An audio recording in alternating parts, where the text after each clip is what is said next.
Hello बच्चों, कैसे हो आप सभी। आशा करती हूँ आप सब अच्छे होंगे। तो बच्चों, जैसे हमने पिछली कविता में खरगोश, एक शरारती खरगोश की कहानी पढ़ी थी, इस कक्षा में भी हम एक अच्छी सी कहानी पढ़ेंगे। तो चलिए देखते हैं आज हम कौन सी कहानी पढ़ेंगे। आज की कहानी है मेहनत का फल।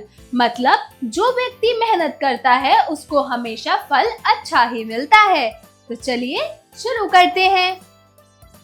अध्याय 9, मेहनत का फल। कहानी।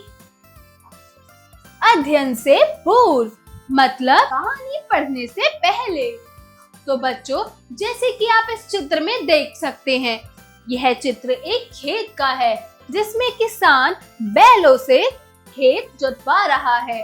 तो बच्चों देखते हैं यहाँ एक किसान और एक बेटे में यानी एक बच्चे और पिताजी में क्या बातचीत चल रही है। तो बच्चों यहाँ बेटा पूछ रहा है कि पिताजी आप इतनी मेहनत क्यों कर रहे हैं। तो पता है पापा पिताजी क्या कहते हैं? बेटा, बिना मेहनत के फसल कैसे उपजेगी। मेहनत करूंगा तभी तो चावल, गेहूं, सब्जियां हमारे घरों में आएंगी। तो बेटा कहता है आप सही कहते हैं पिताजी, कितनी बढ़िया फसल हुई है हमारी। कहानी का मूल तत्व, मेहनत का फल सदैव मीठा होता है। अतः हमें आलस त्याग कर अपने काम को पूरी लगन, मेहनत और ईमानदारी से करना चाहिए। मतलब जो मेहनत करता है उसका फल हमेशा मीठा यानी कि अच्छा होता है। कभी भी मेहनत से किया हुआ कार्य असफल नहीं होता। अंत में हमें आलस को छोड़कर अपने काम को हमेशा पूरी लगन और मेहनत से, और स्पेशली सबसे महत्वपूर्ण चीज ईमानदारी से करना चाहिए, जैसा कि हमने पिछली कहानी में पढ़ा था। चलिए अब कहानी शुरू करते हैं। एक गांव में बरगद के पेड़ पर एक गिलहरी और कौवा रहता थे। दोनों में गहरी मित्रता थी। एक दिन एक खाली खेत में घूमते घूमते कौवे ने गिलहरी से कहा, क्यों ना हम दोनों मिलकर इस खाली खेत में खेती करें। जो अनाज पैदा होगा उसे हम आधा आधा बांट लेंगे। इसमें एक गांव के बरगद के पेड़ पे गिलहरी रहती थी और पता है उसी पेड़ पर कौवा भी रहता था। दोनों ने बहुत अच्छे मित्र थे। दोनों में बहुत गहरी मित्रता थी। एक दिन वो दोनों बैठ के बातें कर रहे थे तो उन्होंने एक खाली जगह, एक खाली खेत देखा।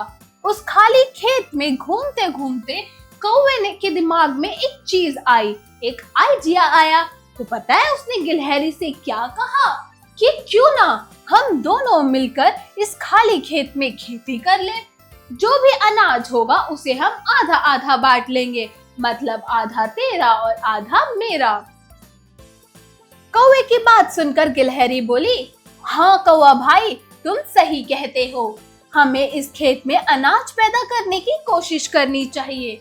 हम खूब मेहनत करेंगे। कौवे की बात सुनकर गिलहरी खुश हो गई और वो इस बात पे राजी हो गई कि हाँ कौवे भाई, तुम बिल्कुल सही कह रहे हो। हम अनाज पैदा बिल्कुल करेंगे। हम एटलीस्ट कोशिश करेंगे और पूरी मेहनत के साथ हम अनाज उगाएंगे। अगले ही दिन गिलहरी ने कौवे से कहा, चलो भाई खेत जोत आए। तो पता है कौवा क्या बोला?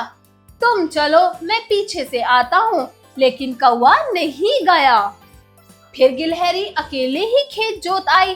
अगले दिन गिलहरी ने सेम चीज कही। खेत के में बीज बोने के लिए कहा, लेकिन कौवे ने उस दिन भी मना कर दिया। कौवे ने उस दिन भी यही बोला कि तुम चलो, मैं पीछे पीछे आता हूँ। लेकिन कौवा उस दिन भी नहीं गया। आलसी कौवा को तो बस खाली बैठे रहना ही अच्छा लगता था। उसे तो बस पूरा दिन खाली बैठवा लो। वो इतना आलसी था कि वो पूरा दिन खाली बैठ के खुश रह सकता था। गिलहरी खेत में बीज बो आई। कुछ ही दिनों में बीज से पौधे निकल आए और थोड़े दिनों बाद वे पौधे बड़े हो गए। फसल के आसपास घास उग आई थी। गिलहरी ने कौवे से निराई करने के लिए कहा तो कौवे ने फिर वही उत्तर दिया। गिलहरी अकेले ही जाकर खेत की निराई कराई। फसल पक गई तो गिलहरी को फसल काटने के लिए भी अकेले ही जाना पड़ा। एक दिन आकाश में बादल घिर आए तो बच्चों पता है कि आलसी जो कौवा था वो हमेशा अकेला और खाली बैठा रहता था। गिलहरी खेत में बीज भी बो आई, खेत जोत कर आई, उसके बाद वहाँ पे बीज बो कर आई। अब कुछ ही दिनों में वो बीज बड़े हो गए, मतलब उसमें से पौधे निकल कर आ गए। पौधे धीरे धीरे बड़े होने लगे। जैसे ही पौधे बड़े हो गए तो उसमें घास उग आई। तो गिलहरी ने उसे बोला था कि कौवे को कि चलो कौवे भाई, हम ना अब इस खेत की निराई कर आते हैं। तो पता है कौवे ने क्या कहा? एज यूजुअल, तुम चलो, मैं तुम्हारे पीछे आता हूँ। लेकिन वो आया नहीं। गिलहरी को निराई भी अकेले करनी पड़ी। तो जैसे ही फसल पक गई तो गिलहरी फसल काटने के लिए भी अकेले ही गई। एक दिन क्या हुआ, आकाश में ढेर सारे बादल छा गए, मतलब काले काले बादल। तो पता है गिलहरी अपना अनाज समेट कर तो घर ले आई, लेकिन कौवे के हिस्से का खेत में ही पड़ा रह गया। तो पता है फिर क्या हुआ कि अगले दिन बड़े जोर से वर्षा हो गई, मतलब बहुत जोर से बारिश हो गई। कौवे का सारा अनाज पानी में बह गया, पेड़ की डाल पर मुंह लटकाए बैठा रहा। वहीं दूसरी ओर मेहनती गिलहरी के पास ढेर सारा अनाज था और वह बहुत सुखी थी। बच्चों, अगले जैसे ही जब कौवे ने निराई करने के लिए फसल काटने के लिए मना किया तो गिलहरी अकेले ही फसल काटने चली गई। तो जब गिलहरी ने अकेले ही फसल काटी तो फसल काट के वो अपने हिस्से का अनाज तो घर ले आई थी, क्योंकि बारिश का मौसम हो रहा था, मतलब मौसम बिगड़ रहा था। तो वो तो अपना हिस्से का अनाज घर ले आई थी। बचा कौवे के हिस्से का अनाज, वो खेत में ही था।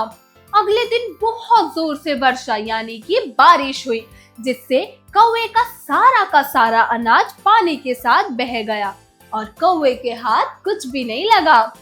और जो मेहनती गिलहरी थी उसके पास ढेर सारा अनाज था और वो बहुत सुखी थी। तो बच्चों, जो मेहनत करते हैं वे उसका फल अवश्य पाते हैं, भले ही थोड़ी देर से पाए, लेकिन उसका फल हमेशा मिलता है। मेहनत का फल बहुत मीठा होता है। यदि कौवा आलस त्याग कर गिलहरी का कहना मानता तो उसे फल अवश्य मिलता। सही बात है।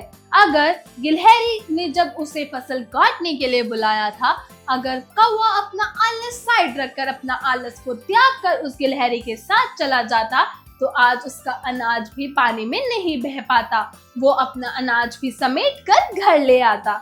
लेकिन वो तो आलसी था, उसने अपना आलस नहीं त्यागा। तो बच्चों, ये थी हमारी कुछ इंटरेस्टिंग सी यानी कि मजेदार सी कहानी। चलिए अब कुछ शब्दार्थ पढ़ते हैं, कुछ शब्दों के अर्थ पढ़ते हैं। तो शब्दार्थ: मित्रता मतलब दोस्ती, कोशिश मतलब प्रयत्न, हिस्सा मतलब भाग, मुंह लटकाए मतलब कि निराश होना, समेट कर मतलब इकट्ठा कर, अनाज पैदा करना मतलब अनाज उगाना या अनाज उपजाना, निराई मतलब फसल के बीच उग आए घास को निकालना। चलो बच्चों, अब कुछ शब्दों के उच्चारण करते हैं। उच्चारण करें। तो यहाँ कुछ शब्द दिए गए हैं जिनका उच्चारण आपको सही तरीके से करना है। तो मेरे साथ इन शब्दों का उच्चारण करो। गिलहरी। अगला शब्द है त्याग कर। अगला शब्द है समेट कर। आलसी। वर्षा। श्रुत लेख मतलब सिर्फ लिखने के लिए। तो यहाँ बच्चों कुछ शब्द दिए गए हैं जिनका आपको लिखकर अच्छे से अभ्यास करना है। तो चलो मेरे साथ इन शब्दों को लिखना शुरू करो। कौवा। क औ आ कौवा। अगला शब्द है अवश्य। व श या अवश्य। उससे अगला शब्द है फसल। फ सा ला फसल। उससे अगला शब्द है मेहनत। मा ए हा ना ता मेहनत। आखिरी शब्द है खाली। खा आ ला ई खाली। तो बच्चों, जो कहानी अभी हमने पढ़ी, मजेदार सी कहानी किसकी? गिलहरी और कौवे की। तो बच्चों, अब हम उसका था थोड़ा सा अभ्यास करेंगे। तो चलिए मेरे साथ अभ्यास कार्य शुरू कीजिए। अभ्यास कार्य, जरा बोलिए। Speaking skills. प्रश्न 1, दिए गए प्रश्नों के उत्तर बताइए। तो बच्चों, यहाँ पर कुछ प्रश्न दिए हुए हैं जिनका उत्तर आप लोगों को बताना है। तो बताओ, गिलहरी और कौवे किस पेड़ पे रहते थे? बरगद के पेड़ पे। गिलहरी और कौवे बरगद के पेड़ पे रहते थे। अगला प्रश्न है, क्या गिलहरी और कौवे में मित्रता थी या वो शत्रु थे? Very good. गिलहरी और कौवे में बड़ी ही घनिष्ठ यानी कि गहरी मित्रता थी। अगला प्रश्न है, कौवे का स्वभाव कैसा था? वो बहुत ही चतुर और आलसी था। वो अपना काम दूसरों पे टालता था। अगला प्रश्न है, गिलहरी ने किससे बीज बोने के लिए कहा? हाथी से? वो तो हमने कहानी में पढ़ा ही नहीं। गिलहरी ने कौवे से बीज बोने के लिए कहा। तो इसका आंसर, इसका उत्तर है कौवा। जरा लिखिए। Writing skills. प्रश्न 2, दिए गए प्रश्नों के उत्तर लिखिए। तो बच्चों, यहाँ कुछ प्रश्न दिए गए हैं जिनके उत्तर हमें अच्छे से लिखने हैं। कौवे की बात सुनकर गिलहरी ने क्या कहा? कौवे की बात सुनकर गिलहरी ने मना कर दिया था? नहीं, जब कौवे ने गिलहरी को खाली खेत देख के सुझाव दिया कि हमें इस खाली खेत में खेती करनी चाहिए, जो भी अनाज उगेगा उसे हम आधा आधा बांट लेंगे, तो गिलहरी कौवे की बात सुनकर राजी हो गई और उसने खेती करने के लिए हाँ बोल दिया। अगला प्रश्न है, कौवा पेड़ की डाल पर मुंह लटकाए क्यों बैठा था? क्योंकि कौवे का सारा अनाज पानी में बह गया था। आलसी होने के कारण वो बहुत आलसी था और वो गिलहरी के साथ फसल की कटाई के लिए नहीं गया, इसलिए कौवे का सारा अनाज बह गया, तो वो पेड़ पर मुंह लटकाए बैठा था। खेत जोतने कौन गया? खेत किसने जोता था? Very good. खेत जोतने गिलहरी गई थी, क्योंकि कौवे ने गिलहरी से कहा था, तुम चलो, मैं तुम्हारे पीछे पीछे आता हूँ। प्रस्तुत कहानी से आपको क्या सीख मिलती है? तो बच्चों, जो कहानी अभी हमने पढ़ी उससे हमें सीख मिलती है कि हमें हमेशा अपनी मेहनत का काम करना चाहिए, हमें आलस नहीं करना चाहिए और ईमानदारी के साथ, लगन के साथ अपना सारे कार्य पूरा करना चाहिए, क्योंकि जहाँ मेहनत होगी वहाँ कार्य सफल होगा और मेहनत का फल हमेशा मीठा होता है। चलिए अगले प्रश्न की ओर बढ़ते हैं। प्रश्न 3, सही विकल्प पर सही का चिन्ह लगाइए। तो बच्चों, यहाँ कुछ प्रश्न दिए गए हैं और उनके 4 विकल्प दिए गए हैं, तो आपको सही विकल्प के आगे सही का चिन्ह लगाना है। तो चलिए प्रश्न को पढ़ना शुरू करते हैं। बरगद के पेड़ पर कौन रहता था? कबूतर, गौरैया, गिलहरी या फिर चिड़िया? बरगद के पेड़ पर गिलहरी रहती थी, तो हम गिलहरी के आगे सही का चिन्ह लगाएंगे। कौवे का सारा अनाज कहाँ बह गया? नदी में, बाढ़ में, पानी में या फिर नाले में? कौवे का सारा अनाज पानी में बह गया था। तो हम पानी के आगे सही का विकल्प लगाएंगे, सही का चिन्ह लगाएंगे। ग, मेहनत का फल कैसा होता है? कड़वा, मजेदार, मीठा या फिर बेकार? मेहनत का फल मीठा होता है, तो हम मीठा विकल्प के आगे सही का चिन्ह लगाएंगे। प्रश्न 4, दिए गए प्रश्नों को पढ़कर सही और गलत का चिन्ह लगाइए। तो बच्चों, यहाँ कुछ वाक्य दिए गए हैं जिनको आपको ध्यान पूर्वक पढ़ना है और उस सही वाक्य के आगे सही का और गलत वाक्य के आगे गलत का चिन्ह लगाना है। तो पहला वाक्य है, बरगद के पेड़ पर कौवा और चिड़िया रहते थे। नहीं, बरगद के पेड़ पर कौवा और गिलहरी रहते थे। तो यह वाक्य गलत है, इसलिए हम इसके आगे गलत का चिन्ह लगाएंगे। ख, कौवा और कोयल घनिष्ठ मित्र थे। गलत, यह वाक्य गलत है। कौवा और गिलहरी बहुत घनिष्ठ यानी गहरे मित्र थे, तो हम इसके आगे भी गलत का चिन्ह लगाएंगे। ग, कौवा खेत में अकेले ही बीज बो आया। नहीं, क्यों? क्योंकि कौवा तो बहुत आलसी था। अकेले खेत में बीज तो गिलहरी बोकर आई थी। तो यह वाक्य भी गलत है, इसलिए इसके आगे भी गलत का चिन्ह लगाएंगे। हाँ, गिलहरी खेतों में निराई करने अकेले ही गए। सही, यह वाक्य बिल्कुल ठीक है, तो हम इसके आगे सही का चिन्ह लगाएंगे। रा, कौवे का सारा अनाज पानी में बह गया। सही, क्यों? क्योंकि कौवा अपनी फसल काटने नहीं गया, तो कौवे का सारा अनाज पानी में बह गया। यह वाक्य बिल्कुल ठीक है, तो इसके आगे भी हम सही का चिन्ह लगाएंगे। अगला वाक्य है, गिलहरी बहुत सुखी थी।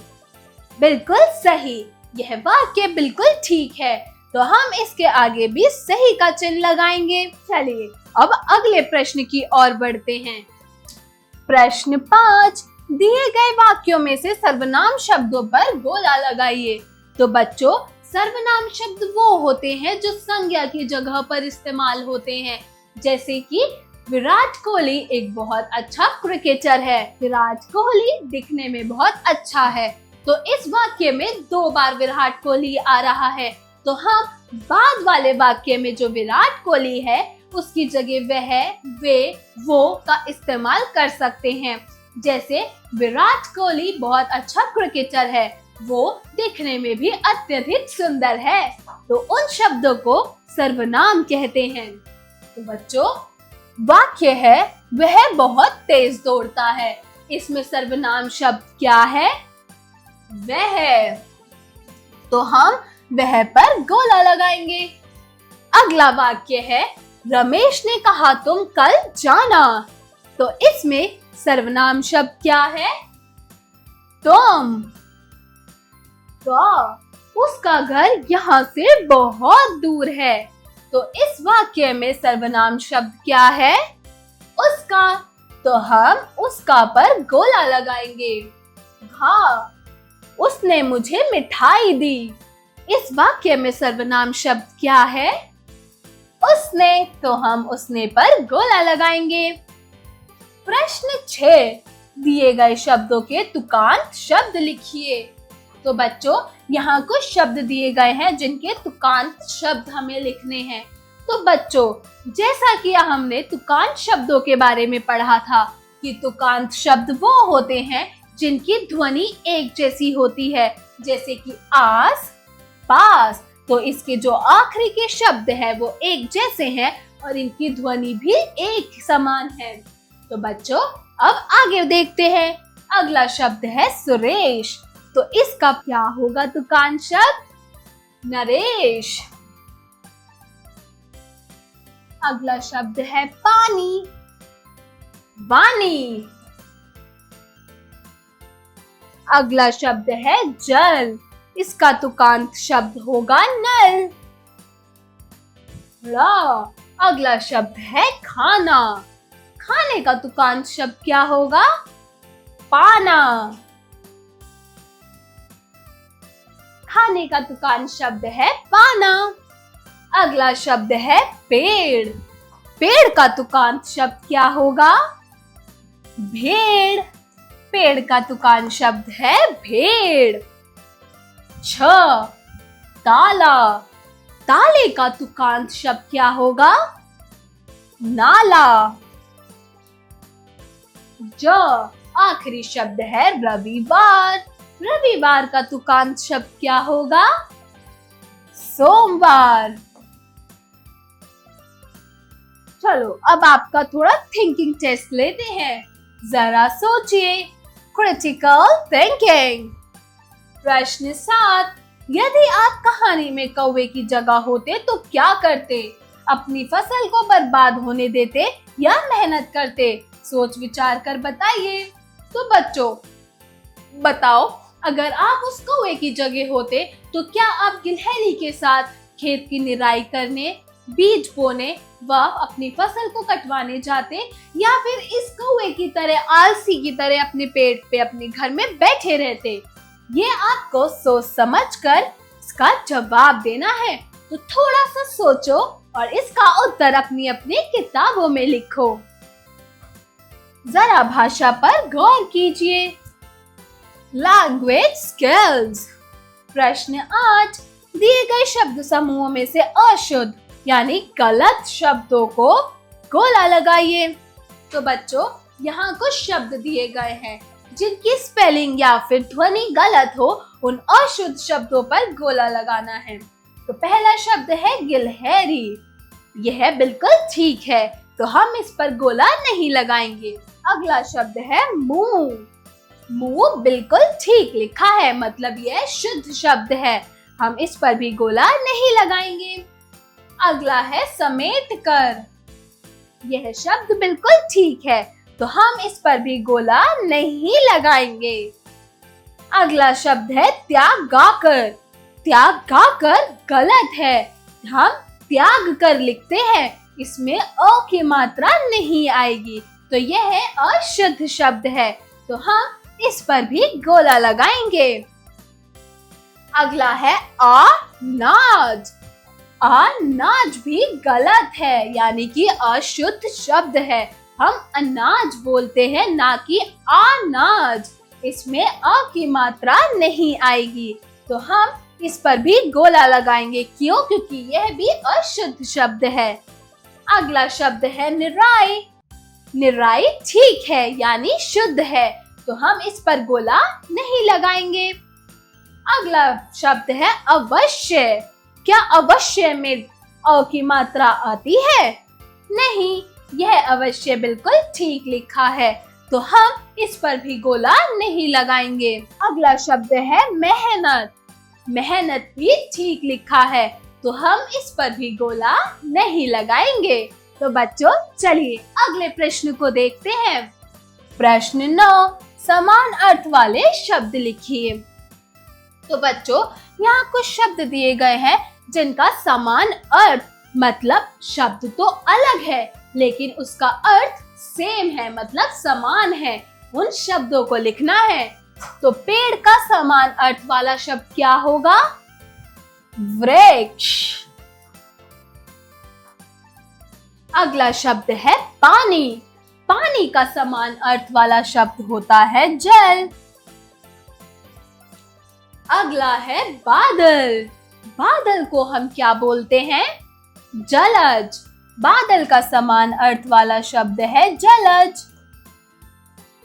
अगला शब्द है आकाश, यानी कि अंबर, आसमान। तो इसका समान अर्थ वाला शब्द है आसमान। भाई।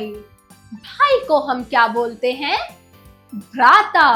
पहले के टाइम पे लोग अपने भाइयों को भ्राता भी बोलते थे, तो भाई का समान अर्थ वाला शब्द है भ्राता। च, यानी आखिरी शब्द है मेहनत। मेहनत का समान अर्थ वाला शब्द होगा कोशिश। प्रश्न 10, दिए गए शब्दों से एक एक वाक्य बनाइए। तो बच्चों यहाँ कुछ शब्द दिए गए हैं जिनसे हमें एक एक वाक्य बनाना है। तो चलिए वाक्य बनाना शुरू करते हैं।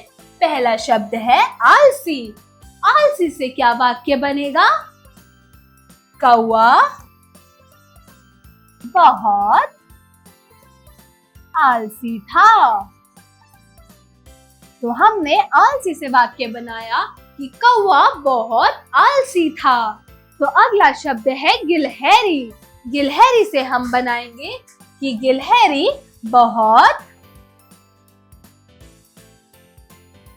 सुखी थी। गिलहरी बहुत सुखी थी। अगला शब्द है कौवा। कौवा बहुत दुखी था। कौवा बहुत दुखी था। क्यों? क्योंकि उसका सारा अनाज पानी में बह गया। मेहनत। मेहनत से हम वाक्य बनाएंगे कि मेहनत का फल मीठा होता है।